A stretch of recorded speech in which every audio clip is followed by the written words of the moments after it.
Good morning, everybody. We're pleased to welcome Robert Scott with Power Up Illinois and Dr. David Loomis today as our guest for this special presentation on renewable energy. Our main presenter, Dr. David Loomis, is a professor of economics at Illinois State University and the co-founder of the Center for Renewable Energy and a respected local expert advising companies, government, and legislators on key economic matters. Dr. Loomis's research provides the first ever county by county economic ranking of wind and solar energy development in Illinois. And we've been chosen to unveil this study as McLean County is the top renewable energy producer in Illinois, collecting over $53 million in property tax payments from utility scale energy projects in our community. The study also projects more than $8 billion in new private capital spending across Illinois and 53,000 new jobs by 2030 from renewable energy, offering important insight into how growth in Illinois renewable industry will shape the future of our advanced energy economy in Central Illinois. Now I'll turn it over to Robert for more on this study. Thank you, Emily, for hosting us today. And thank you to all the fellow chamber members joining us here. We particularly appreciate Charlie and Jancy's hard work to organize this event for us today. We're very excited to be releasing the first ever county by county assessment of renewable energy here with you, Illinois' top county for renewable energy, with over 53 million in tax revenue captured and contributed to date from wind and solar energy in the county.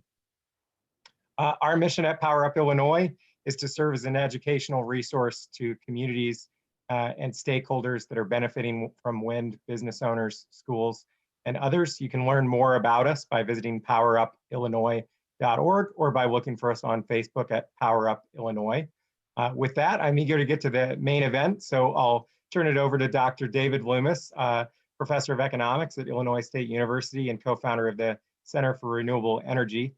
His research firm has presented the report we'll be viewing today, and I know Dr. Loomis has some slides. Dave. Thank you very much. I'm pleased to have the opportunity to finally share this research with the group, and thanks so much for the Chamber for organizing this event. It's nice to be in my own backyard, even if it is via Zoom. It'd be nice to be in person, but we'll do the next best thing. This research, as Robert and Emily said, looks at the economic impact of utility scale wind and solar. And we're going to look at some of the potential impacts of the Path to 100 legislation that would increase the amount of wind and solar that we would have in the state.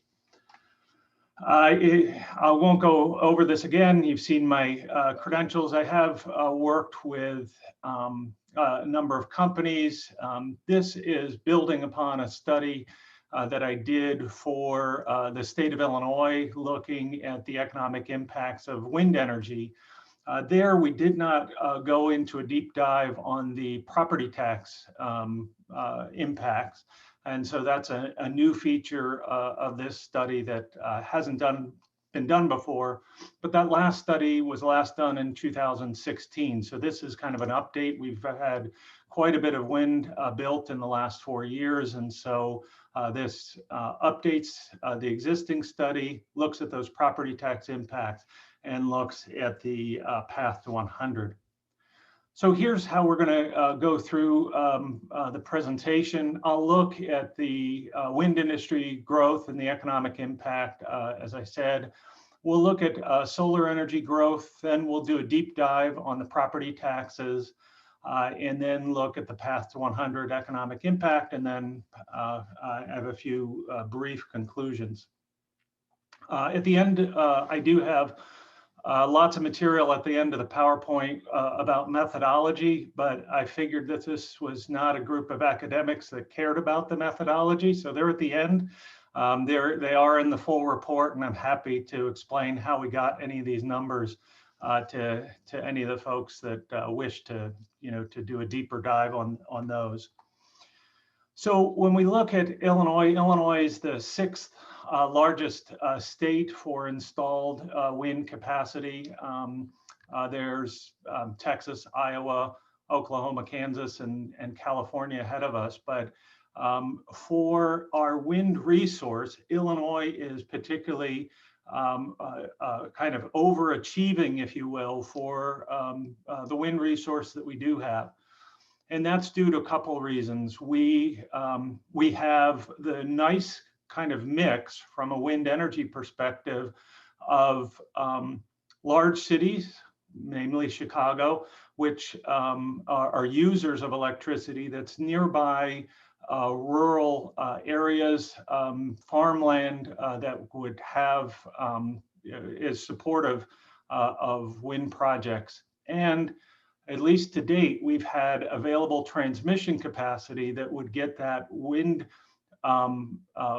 energy from the places in rural areas into those load centers, namely Chicago, that would use that. We're also a net exporter of energy. So we have transmission lines that go beyond the state borders. And so some of all of our electricity, not just wind, is going to be an export, and that helps the Illinois economy.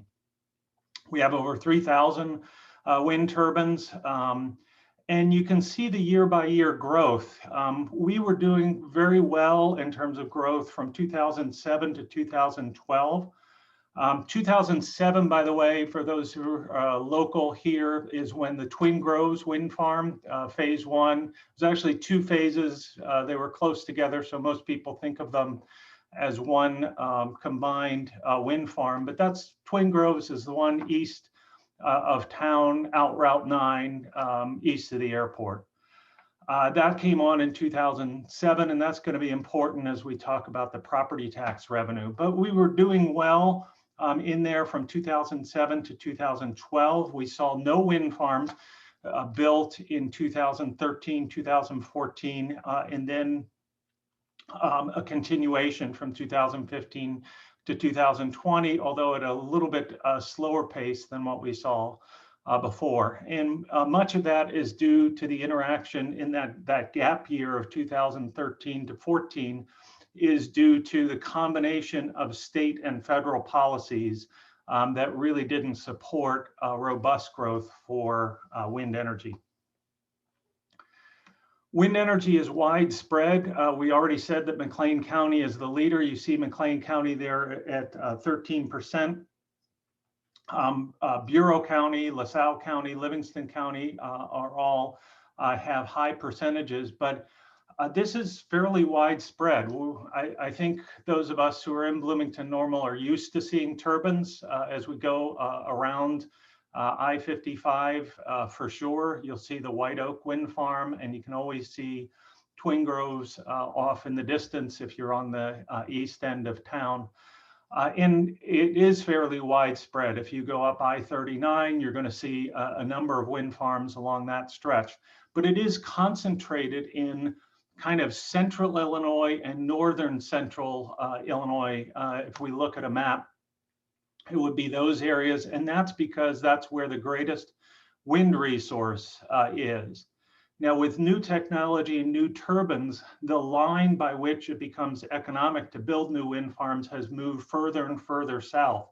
It used to be kind of a line at I-74, and then it was I-72, and now it's becoming I-70, and everything north of that is going to be economic because we've gotten new technology. Here in McLean County, we've seen 752 megawatts, or 13% of the total US capacity. And that's due to our existing ones, which were Twin Groves and White Oak. And then we have one in the northeast corner of McLean County and one that's currently under construction that hasn't come online. Those are owned by EDPR and Invenergy. Now, looking at the economic impact of those wind farms, and I looked at there at the 39 largest wind farms. I excluded wind farms that only had a couple of turbines, say 4 or 5. I think normally we don't think of those as a wind farm in terms of size. But looking at those largest wind farms, they created or supported almost 30,000 jobs during construction. Now, that doesn't always mean that it's a construction job that's on site. What that includes is the on-site labor, so construction workers working, doing concrete work, paving roads and so forth, but it also includes those supply chain jobs. So it's looking at how does that affect manufacturing. Similarly, on the operations side, these are long-term jobs. So on the right-hand side graphic, you can see that it's 1,309 jobs that have been created or supported. The darker bar in each of those cases are the direct jobs. Those are the jobs that are on site. So for construction, you're looking at 4,000 construction jobs and 341 during operations. So those would be the on-site people, it would be the construction workers, and the 341 would be mostly wind turbine technicians and supervisors and support folks. But the big and surprising thing that I think is important for us to note is that lighter shaded bar. During construction, you see another 17,000 jobs in the supply chain. So those are turbine impacts and supply chain impacts. Illinois, many don't know, is home to a lot of manufacturing that goes into these wind turbines. Winergy is one of the gearbox manufacturer, probably has, I haven't seen latest statistics, but they could have as much as a 50% market share for gearboxes. Gearboxes are big pieces of machinery that go on the top of the wind turbine, and it's an expensive part and component of wind turbines. Those are made in Elgin, Illinois, so we benefit not only by wind farms that come here in Illinois, but wind farms that are built elsewhere because of the presence of Winergy. But that just goes to show you that there's a hidden layer to the economic impact that most people don't see, and that's in that manufacturing and supply chain impacts that would be there. And then finally, induced impacts there, it's in the lighter shaded bar. Those are impacts due to household purchases, due to people having jobs and having income and spending money in the local economy. So the combined impacts is the numbers that I mentioned to you earlier. Now I'll go briefer on the solar industry growth, because as you see, and look at that top bar, the total megawatts is 100 megawatts there on our graph. And so scaling wise, this is nowhere near what we've seen on wind energy. That's not to say that solar is bad. It's just that it hasn't gotten I was going to say day in the sunlight. That's probably a bad pun, but I'll say it anyway. And it just is emerging. Many in McLean County will remember when we had this big surge of what we call community solar. There was, it seemed like there was a ton of projects that were going through the county board, and people said, is all the farmland going to be taken up with these community solar wind farms? But then the state had a lottery and not every one of those got built. But those were relatively small at 2 megawatts. What we're bracing for or ready for is to see a large scale, utility scale wind that'll be in the 100, 200 megawatt. And those are coming, those have been proposed, several have been permitted. And so those kind of are on the way, but it's kind of future potential there. We do have 3 utility scale solar farms in the state, the largest one being in LaSalle County, the Grand Ridge solar farm owned by Invenergy. So let's talk about the property tax analysis. Based on our analysis of the historical property tax records in every county, and I like emphasizing that because we had a team of people that went out and looked up all the county tax records for all the turbines. And I will say that this is a conservative estimate because it just counts the turbine themselves. We did not count operations and maintenance buildings.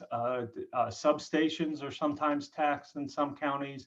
And so these are just looking at the turbines themselves. So it's a conservative estimate. Maybe it is more than this. But we found that wind and solar, utility scale wind and solar, have paid over $306 million in total since 2003 and $41.4 million in the last year alone. You can see how that's divided up. Not surprisingly, if you know Illinois tax base, school districts got the majority of that. Next biggest is to county governments, and then community colleges and to fire districts. If you look at that on a year-by-year basis, you can see the tremendous growth that coincides with the 2000 to 2013 ramp up. So as we add more wind farms, we see the corresponding tax revenue come out. The number's still climbing, but somewhat muted in 2013 to about 2016. And then you see the impact of those growth numbers from 2017 to 2019 on an upward trajectory as well. What happens when a wind farm comes into existence is that there is a state law that governs the assessed value of that wind farm, of the number of megawatts. So it's not up to the county assessor. It is going to be mandated by state law. Now, the tax rate is governed by the individual taxing bodies within the county to say how much are we going to tax that amount of value, but the value is set. It was set in law, but it escalates each year. So there's a trending factor that basically tracks inflation. So each year, the value of a wind farm goes up. Once it's put into place, that value is set.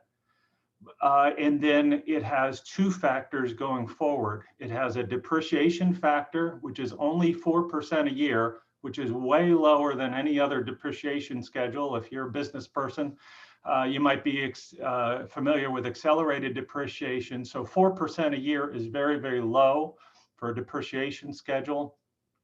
And then it can't depreciate more than 70%. So there's a bottom. You can't depreciate it all away. But it also continues to include this trending factor. So there is an inflation factor raising the value, and then there's a depreciation factor that's lowering the value. We've had low inflation over the last several years, and so it has depreciated. The net of that has seen a slow decline in the value of wind farms. If we, this is just a pie chart looking at those same numbers, but 63% of all those tax revenues go to school districts. And that's good news because our school districts are hurting for funds. You'll know if you're here in Illinois that we did not have a increase from the state in terms of evidence-based funding program in this year, as had been expected and hoped. And so this really helps plug that gap. And you see all the different beneficiaries of the tax revenues that come here. If we look at it on a county by county basis, you see there McLean County is really sticking out versus the other counties. And that's not to say that those other counties are insignificant. You're talking between $10 million and $30 million.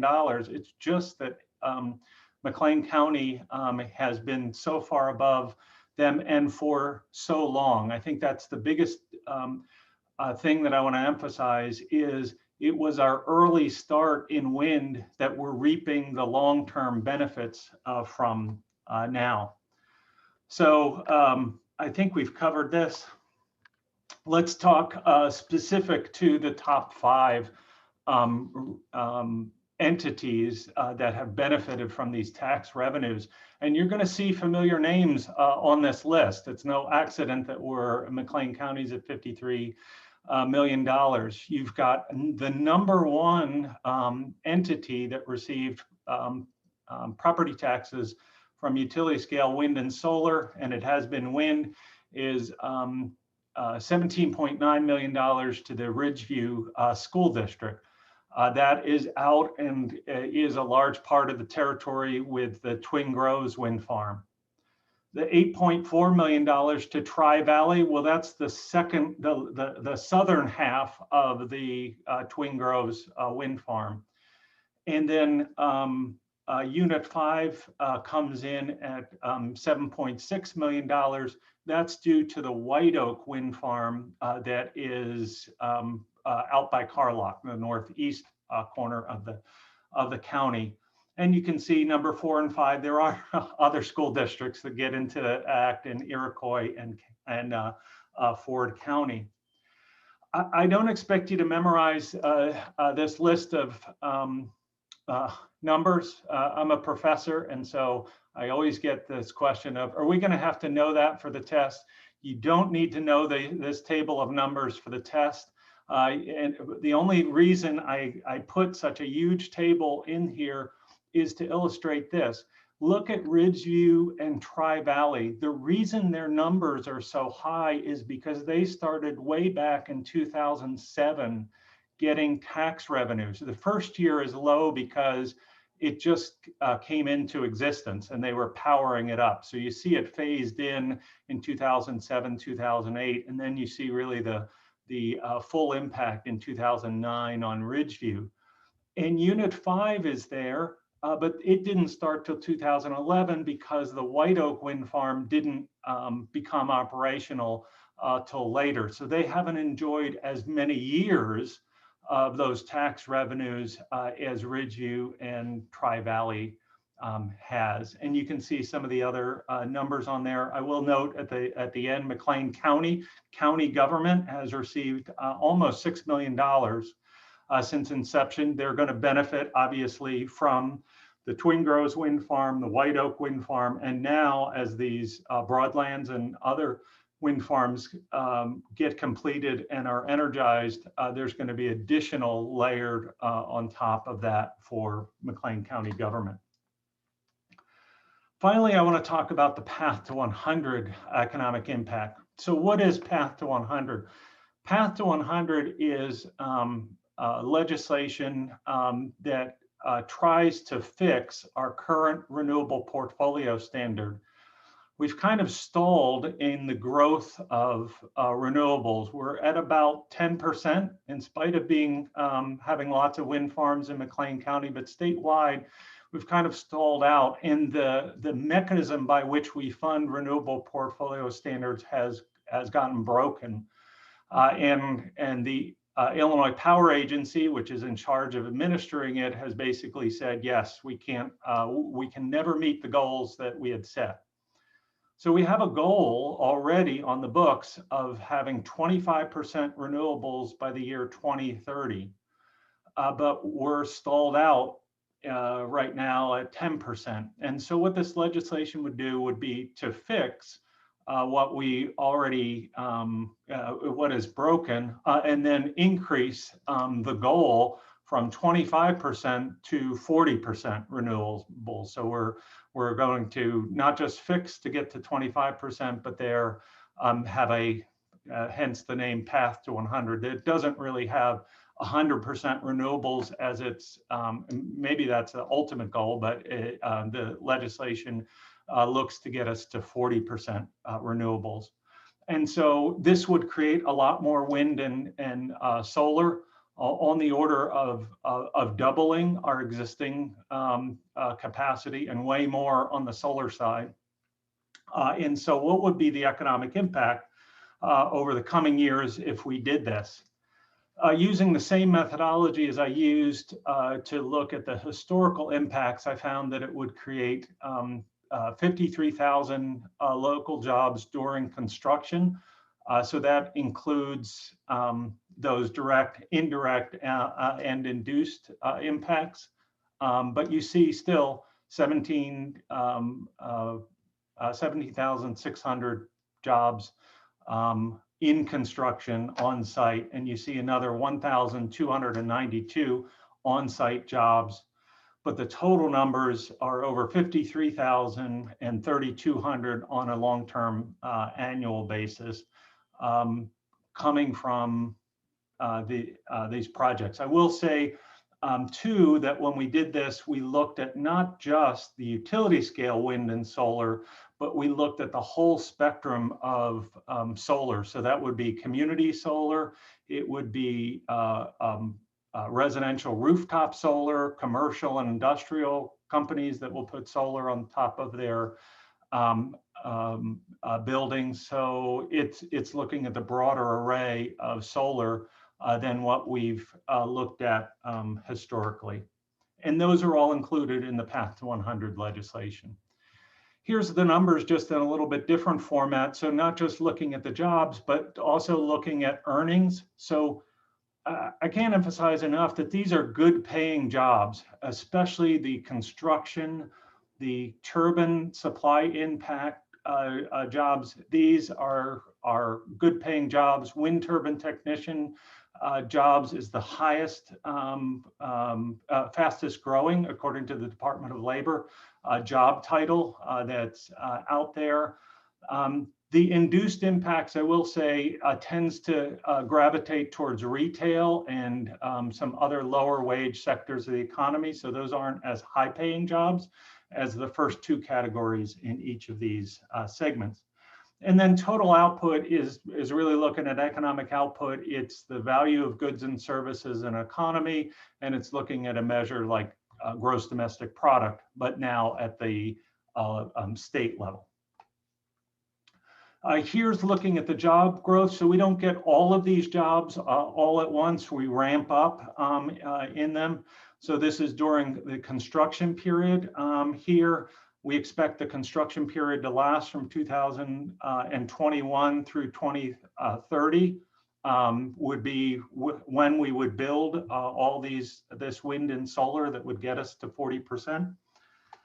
And then during those same years, you see the ramp up of these long-term operations and maintenance jobs. Those are permanent jobs. So from 2030 onward, that bar is going to stay the same. We would assume that those are going to stay. Expected life of wind and solar is at least 30 years. And there may be opportunity for us to repower sites with new panels and new turbines.